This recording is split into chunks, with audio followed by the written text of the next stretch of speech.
વાઘોડિયા રોડની પાયલ સોસાયટીમાં રહેતા 19 પ્રવાસીઓ શ્રીનગરમાં ફસાતા તેઓ દ્વારા ધારાસભ્ય શૈલેષભાઈ મહેતાને રજૂઆત કરી હતી। પહેલગામમાં થયેલી આતંકવાદી ઘટનાને લઈને ત્યાં કર્ફ્યુ લાદી દેવાયો હતો, ત્યારે વડોદરાથી ફરવા માટે ગયેલા વડોદરાના પરમાર પરિવારના 2 બાળકો, 4 સિનિયર સિટીઝન સહિત 19 પ્રવાસીઓ ત્યાં ફસાઈ ગયા છે। વડોદરાના વાઘોડિયા રોડની પાયલ સોસાયટીના 19 લોકો શ્રીનગર ફસાયા છે, તેમની રિટર્નની ટ્રેન પણ રદ થઈ ગઈ છે। બીજી તરફ હોટલમાં સ્ટે લંબાવતા ખર્ચા વધ્યા છે અને ખિસ્સામાં રૂપિયા ખૂટવા લાગ્યા છે, ત્યારે તેમને મદદની ગુહાર લગાવી છે।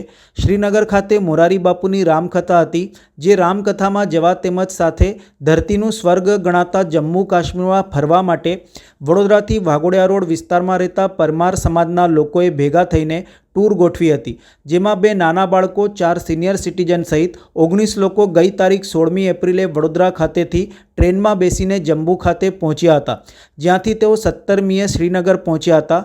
ત્યાં HKI કેમ્પસ ખાતે મોરારી બાપુની કથા હતી, પરંતુ કેટલાકે રજિસ્ટ્રેશન કરાવ્યું હોવા છતાં તેમને ત્યાં જગ્યા મળી ન હતી, તેથી તે હોટલમાં રોકાયા હતા। પહેલગામમાં હુમલા બાદ 19 લોકો હવે ફસાયા છે। તેઓએ ધારાસભ્ય શૈલેષભાઈ મહેતા પાસે મદદ માંગી છે, જેને લઈને ધારાસભ્ય શૈલેષભાઈ મહેતાએ સરકારનું ધ્યાન દોર્યું છે। સરકાર તમામ ફસાયેલા લોકોને પરત લાવવા વ્યવસ્થા કરશે, તેમ ધારાસભ્ય શૈલેષભાઈ મહેતાએ જણાવ્યું હતું। હાલના તબક્કે લોકો હળબડી ન કરે તેવી અપીલ ધારાસભ્ય શૈલેષભાઈ મહેતાએ કરી હતી। થોડી સ્થિતિ સામાન્ય થતાં તમામ ગુજરાતીઓને પરત લાવવા સરકાર વ્યવસ્થા કરશે, તેમ તેઓએ જણાવ્યું હતું। ગઈકાલે મારી પર શ્રીનગરથી વાઘોડિયા રોડ પર પાયલ પાર્ક સોસાયટીના 19 જણા પરમાર ફેમિલીના ત્યાં શ્રીનગરમાં ફસાયેલા છે। શારજા કાશ્મીર નામની હોટલ છે, ત્યાં એ લોકો રોકાયા છે। તેઓનો ફોન આવ્યો હતો કે અમે આવી રીતે અહીંયા ફસાયેલા છીએ અને અમને મદદની જરૂર છે। ત્યાં હાલની તારીખમાં કર્ફ્યુ છે। ગઈકાલે સર્ચ ઓપરેશન પણ ચાલુ હતા અને એના કારણે મેં રાજ્યના ગૃહમંત્રી હર્ષભાઈ સંઘવીના પર્સનલ સેક્રેટરી આશીષભાઈ વાળા સાથે વાત કરી, એમને આખું એમનું લિસ્ટ અને ફોન નંબરો મોકલ્યા હતા।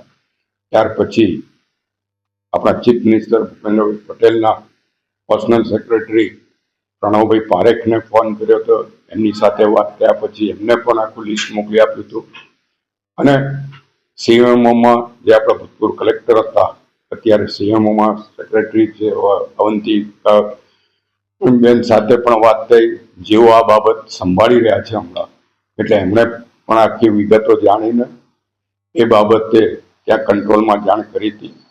આ બાબતની જાણ મેં દેશના હોમ મિનિસ્ટરને ત્યાં પણ કરી હતી। એમને ગઈકાલ રાત્રે મેં ફોન કર્યો હતો કે અગત્યની મિટિંગમાં બિઝી હતા, પણ આજે સવારે 9:15 વાગે એમનો ફોન આવ્યો હતો કે શું હતું, ત્યારે મેં એમને પણ વાત કરી કે આ રીતના વાઘોડિયા રોડના છે, ત્યારે એમણે પણ વોટ્સઅપ કરીને બધી વિગતો મંગાવેલી છે। અત્યારે મારે ચાંદનીબેન પરમાર જોડે વાત થઈ, એ લોકો મહેનતે ત્યાંથી જમ્મુ જવા માટે નીકળ્યા છે એવી વાત કરી છે, પણ અત્યારે માહોલ એટલો ગરમ છે અને એટલા બધા લોકો પરત આવવા માટે આ હવે પ્રયત્ન કરી રહ્યા છે, જેથી વાહન મળવા મુશ્કેલ છે, ટ્રેનોમાં રિઝર્વેશન મળવું મુશ્કેલ છે, ફ્લાઇટોમાં મળવી મુશ્કેલ છે, એના કારણે થોડી તકલીફ છે। પણ જે મારે સરકારમાં વાત થઈ છે એ પ્રમાણે થોડીક શાંતિ રાખીએ તો 1-2 દિવસમાં પરિસ્થિતિ નોર્મલ થશે અને બધાને આવવાની વ્યવસ્થા સરકાર તરફથી કરવામાં આવશે એવી જાણકારી મળી છે। હું તો આપના મારફત પણ જે કોઈ ત્યાં છે એ લોકોને વિનંતી કરું છું કે હળબળાટમાં કોઈ નિર્ણય ન લેતા। અત્યારે પરિસ્થિતિ કંટ્રોલમાં છે અને સરકાર પૂરેપૂરી ચિંતા કરી રહી છે। ગુજરાત સરકાર પણ ચિંતા કરે છે, કેન્દ્ર સરકાર પણ ચિંતા કરે છે। ગુજરાતના હોમ મિનિસ્ટર અને મુખ્યમંત્રી પણ સતત શ્રીનગર કોન્ટેક્ટમાં છે અને આપણા દેશના હોમ મિનિસ્ટર અમિતભાઈ શાહ પણ સતત આ બાબત ચિંતા કરી રહ્યા છે। ત્યારે આપણે એમની પર ભરોસો રાખીને થોડીક રાહ જોઈને 1-2 દિવસમાં તમામ બાબતો હલ થઈ જશે એવું એમનું કહેવું। બહુ દુઃખદ ઘટના છે, આવા બનાવ આપણા દેશમાં થાય એ ખૂબ ખરાબ છે। આનો જડબાતોડ જવાબ આપવો જ જોઈએ, કારણ કે ધર્મ પૂછીને નામ પૂછીને ગોળી મારવાનું આ પહેલી વાર આ દેશમાં થઈ રહ્યું છે। ત્યારે જે કહેવાય છે કે આતંકવાદીઓને કોઈ ધર્મ નથી હોતો, પણ એ લોકો ધાર્મિક બાબતોને ધ્યાનમાં રાખીને જ ગોળીઓ મારી છે, ત્યારે આ ખૂબ જ ગંભીરતાથી લેવું જોઈએ ને આના માટે સરકાર સંપૂર્ણ પગલાં લેશે અને આનો બદલો લેશે એવી મને ખાતરી છે.